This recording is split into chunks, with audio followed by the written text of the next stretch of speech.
Bonjour à tous. Le prix de lancement du Volkswagen T-Cross, la Polestar 1 à l'épreuve des crash tests et les futurs Mazda 3 et Range Rover Evoque annoncés, c'est le sommaire de ce jeudi 15 novembre.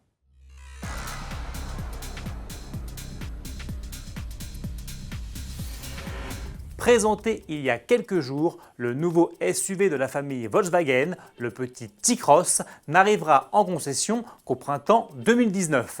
Toutefois, sa série spéciale de lancement, baptisée First Edition, peut d'ores et déjà être réservée.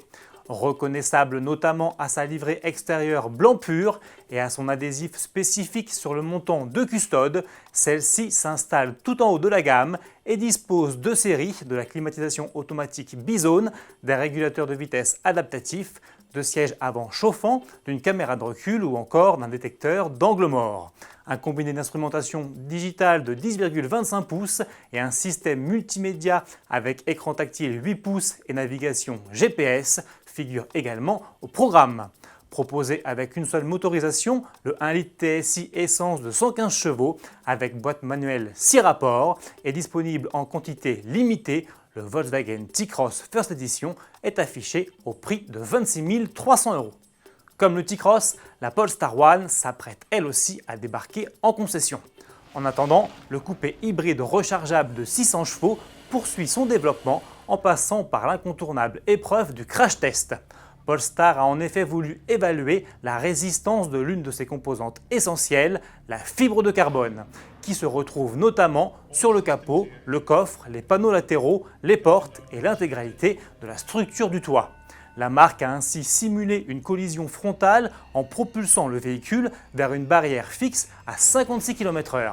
Les images sont impressionnantes, mais l'ancien préparateur sportif de Volvo assure que l'auto répond déjà aux normes de sécurité les plus élevées.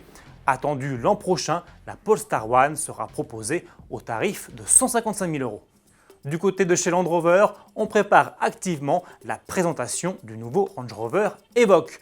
Le constructeur britannique donne en effet un aperçu de son futur SUV en l'exposant actuellement dans les rues de Londres, dans les quartiers de Kensington et Chelsea. Pour le moment, celui-ci se dévoile sous la forme de sculptures à taille réelle qui ont été conçues avec du fil de fer. Comme sur le modèle actuel, on retrouve un pavillon plongeant vers l'arrière, une faible surface vitrée et une haute ceinture de caisse. Rendez-vous le 22 novembre prochain pour la révélation en chair et en os. Pour terminer, filons chez Mazda qui vient d'annoncer la venue prochaine de la nouvelle Mazda 3. La 4e génération de la berline compacte sera présentée fin novembre sur le salon de Los Angeles aux États-Unis. À la vue des premières images, le constructeur japonais devrait présenter deux versions de l'auto dans la Cité des Anges, une 4 portes et une 5 portes. Une nouvelle structure et de nouvelles motorisations sont également annoncées. Merci de nous avoir suivis et à demain.